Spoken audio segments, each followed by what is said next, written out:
Hi, I'm Nikki from Off Grid Style, and today we are going to be discussing something that I think a lot of you are interested in, but you're just not quite sure how exactly to go about doing it, and you don't realize how easy this is, and that is a hydroponic system. So let's get started.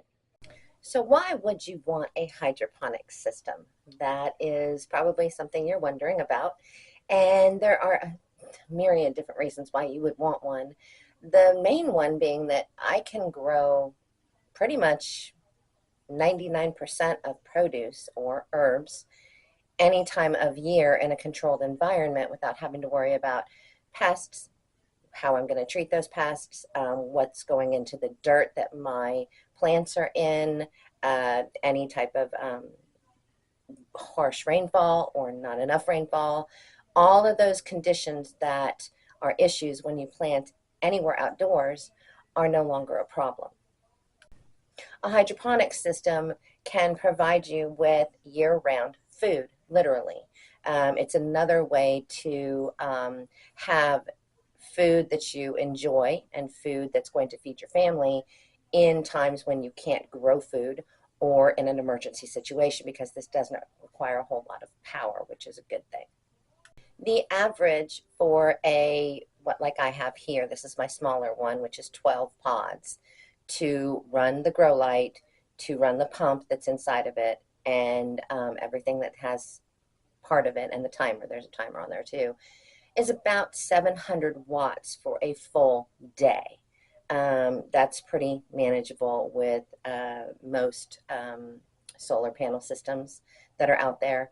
And so if for some reason it was an SHTF type situation, you could still be growing food indoors. Good to know. I think another misconception is that it is complicated. It is extremely easy. As a matter of fact, it's easier than growing food in the ground. It is very, very simple to use and to enjoy. And by the way, mine has been growing now for about 4 months. So part of the enjoyment of hydroponics is that it grows food faster. It grows plants faster than traditional methods because they're getting optimum conditions. And so as you can see, my 4-month-old chamomile looks a little rougher than 4 months worth because it is accelerating the speed of it without any type of chemicals or harsh conditions or anything like that. It's just the fact that it's in an optimum environment. So what will it grow? I like to say it will grow anything that grows above ground. Now that disallows things like potatoes, onions, garlic, anything that is a root vegetable, if you will. However, there are some systems that will grow underground plants like those. They're just a deeper system, and they do tend to cost more. So other than that, you can pretty much grow anything in here. I like to use it for my herbs, again, because I am controlling everything that goes into it, and there are no outside influences. If I'm creating remedies, I want to be sure that I'm using the purest ingredients I possibly can. As far as vegetables are concerned, I mean, you can grow anything that you can grow on the ground that comes above ground, you can grow in this system. So lettuces are very, very popular. All your leafy greens are very, very popular to grow in this. Any tomatoes, peppers, anything that gives a fruit off of a branch, all of those things, not trees or anything like that, but a bush, all of those things are able to be grown in here. So it's just about anything. All right, so which one should I get? Well, that's up to you. As I said, this is my smaller one, and this is my indoor one. I have another one that I kept on a covered porch, and I'll show you a photo of that. That was gargantuan. It's 105, I believe, pods. And it's great, and it does a wonderful job. It's just a little too much for me as far as harvesting and all of that, because in my family, everyone but me believes that vegetables are designed to just be color on your plate, and I'm going to eat as few of them as I possibly can, so I have to sneak them into foods. So I end up dehydrating and powdering them, and that's how I sneak them into foods to get their vegetables into them. I personally love salads. I would eat salads for dessert, breakfast, whatever, but And when it's just me and 105 pods, that's a lot of food to be producing. So what I have is, again, here is the 12. I also have I believe it's 20. The 12 I'm using, again, I'm growing herbs, and I'm growing specific herbs because I was low on these, and I'll go into that in just a second. So I was low on these specific herbs in my apothecary, if you will. So I needed to grow more and harvest them. So as you can see, I've got chamomile growing here. I've got yarrow growing here. I have California poppy growing here. And I think that's it at this point. Oh, calendula. I've got calendula growing up there. So all of those were things that I either didn't have in my dried apothecary ingredients, or I needed more of it. Like the chamomile, I'm almost out of, so I needed to process and produce some more. So that's what I'm doing here. So as far as seeds are concerned, or how you're setting this up, if you get a kit with your hydroponics system, some of them do have the kit with them, and that kit will include things like these little grow forms that you put the seed down into that little hole right there, and then it goes into this little plastic container that holds it and sets it down into the hole in your hydroponic system, and that's how it's going to grow. Some, like the Arrow Garden, which is a brand, they will give you these types of things where you can put your own seeds in it, and then some of them are actually already seeded for you with what they call a variety of popular seeds. I don't tend to use these very much because what I want to grow is not what they've offered to me, so I tend to use these more. This way I can do what I want. So you get both of those, and then of course you have your seeds. These are my all-the-time seeds. These are the ones that I am always in process of using, so that's why they're just in a Ziploc bag. My big seed collection, of course, is in Mylar bags and is in either the refrigerator if I plan on using it within the next year, or it's in the freezer. Water-wise, you want to use purified water. You do not want to use tap water. You do not want to use distilled water. You want to use purified water for your system. And for this one, this is a 5-liter, 6-liter? 6.5-liter system. And so with this one, it took a little over 2 gallons of purified water originally to fill it up. That lasted quite a while with just very small fill-ups until the plants began to grow.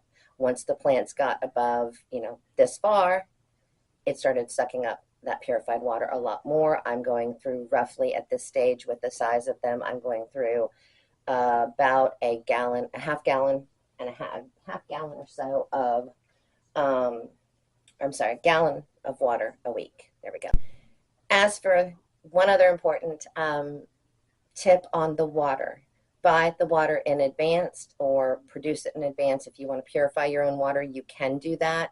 I have done that before in a pinch, but you must have that water be the same temperature as the water in your system when you're adding more. So you need to acclimate it to the same room temperature as what this is.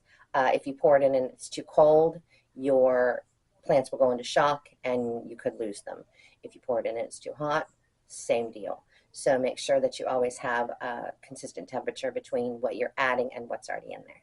All right, so we have our seeds in there. We've got our water in there, and we're ready. So the next thing you do, and this will usually come with kits, is you have all these cute little domes.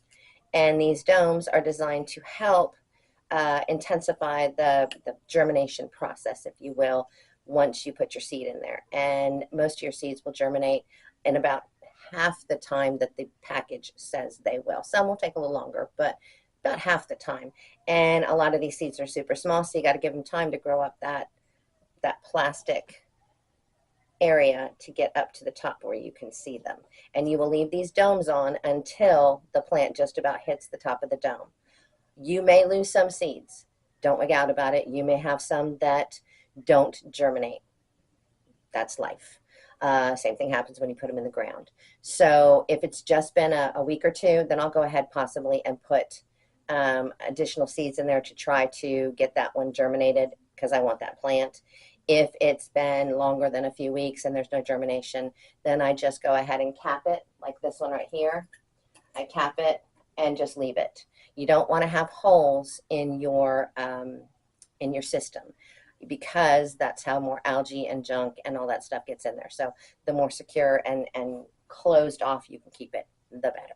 All right, now your plants are growing like mad. You're all excited. You're talking to them every day and telling them how proud you are of them. Yes, I do that. And suddenly you're growing higher and higher and higher. And maybe like this one, it needs a brace. They make little sticks that go into the holes in here, and they'll help brace up your plants if you need that. I tend to put mine against a wall, and the reason that mine is in here, by the way, is because I have a little cat named Squeaky. And last time I did this, I had it downstairs in the kitchen where it's always been, but I grew catnip. Catnip has amazing herbal remedy properties, and so I wanted some on hand, and ever since then Squeaky has been very interested in this and knows what it is, so I've had to put it up on top of a shelf to keep it away from her. But I am in literally my office, and there's been no issue with having it up here, no spilling, no nothing. It is very, very simple, clean, and easy to do. One of the really cool things about having a system like this is you can cut and come again. It's a process where you can trim off what you want and leave the rest of it to grow. If you're growing lettuces, for instance, in my case with my harvesting of the chamomile or harvesting of the yarrow, well, the yarrow you use the whole plant. So I'm not going to do it on that one, I'll do it on this one. I actually harvest the roots as well, and you can get right to those. You just cut them off as long as they're white, which all of these are, and now you've got nice clean roots that you can harvest as well. So pretty cool idea with that. But you can also just take your scissors, and I've done this a couple times, take your scissors and trim off anything that's on here. You don't want to trim any more than 1/3 of a plant at a time, just like in regular gardening, and that goes for the roots as well. You don't want to trim more than 1/3 of the root base at a time, but you do need to trim it from time to time, because eventually it will get into that pump that's in the middle of the whole system. Two important things that you need to have on hand besides scissors for trimming is and water is you need to have hydrogen peroxide, and you need to have a fertilizer of some sort. I like to take when I'm done with this, I'm going to take all of these out, harvest what I can and what I need, and then the rest of it is going to go into a small composting bin. I then let that compost completely and turn that into fertilizer for the next batch that I'm going to make. I make it into a tea. I might throw in a little fish stuff. I might throw in some worm composting, things like that to make it more rich, but it eventually becomes a tea that I dilute and then put into here as my fertilizer. And I do that about once every 2 weeks until I really get good blooms going. And then once I get good blooms going, I stop with the fertilizer, because it will keep the green part going but not concentrate on the flowers. The hydrogen peroxide is very important, and I have back here somewhere hidden by my yarrow is hydrogen peroxide bottle. Hydrogen peroxide bottle. You give this to it, I give it a good few squeezes, which I would estimate works out to be about 1 to 2 tablespoons of this once a week. It not only keeps down your algae, it also provides a huge boost of oxygen to your plants, which they love, and you'll see them sprout up kind of more proud of themselves after you give them this little boost. But it really, really helps cut down on the algae, and that's another reason why you keep the whole system closed, cut down on that algae. So I had, speaking of the comfortableness of them being in this system, I ended up with the yarrow not blooming. I also ended up with my California poppy not blooming. And so I have just radically cut them back. And the concept behind this is to kind of shock them into actually stopping the green growth and starting the flowering. And I did this, I'm going to say roughly a week ago. Everything blends together, but I did it roughly a week ago, and immediately I got, within 3 days, I had yarrow flowers blooming. Had none before that in the 4 months that this has been here, but immediately once I trimmed a whole bunch of this down, I started having the California poppy. Not so sure about.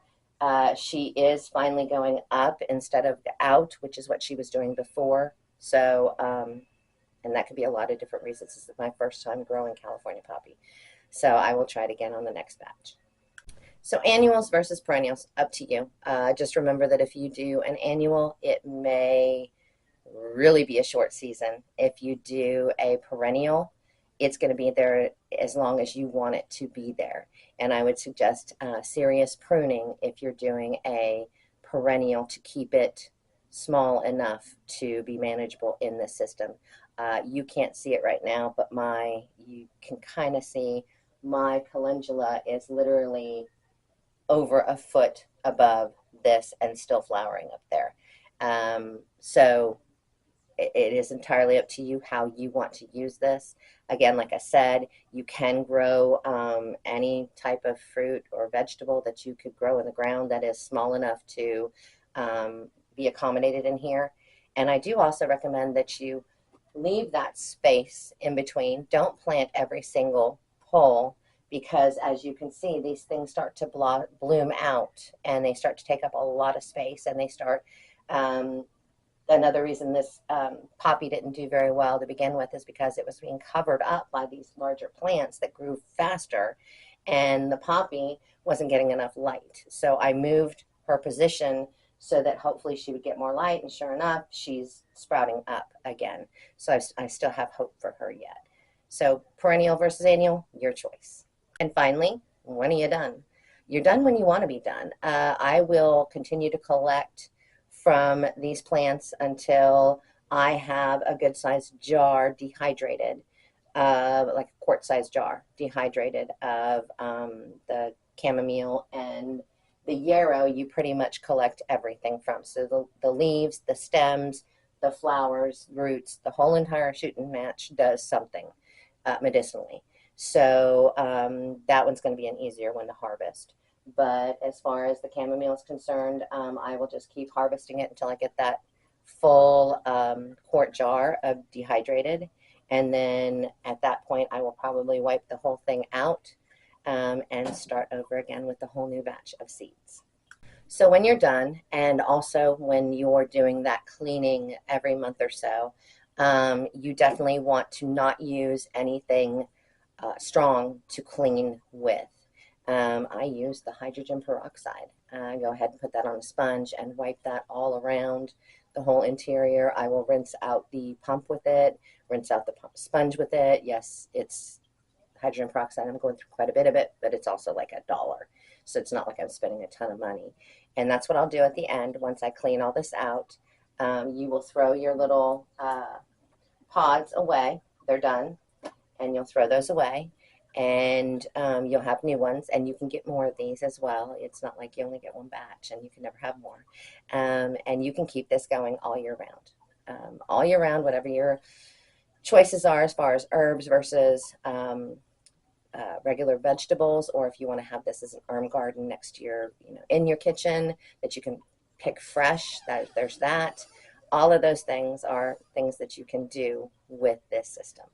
So that is hydroponics. That is the basics of hydroponics. I've pretty much, as far as I know, because I wrote myself some notes, I pretty much have covered everything you really need to know about how to grow in a hydroponic system.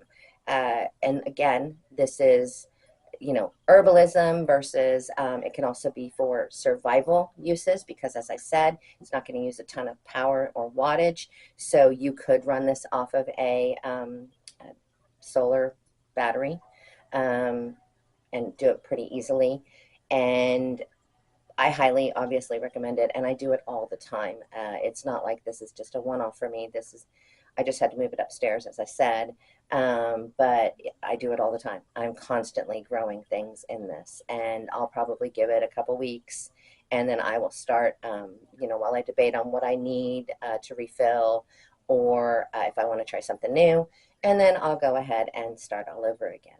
So I hope you like this. Please, if you have any questions at all about anything I went over today, or anything that you are unsure of or not positive about, then please let me know. I will put links to everything that I've discussed in the description, so you can check them out, see what you think, and there goes Twinkie, and start growing.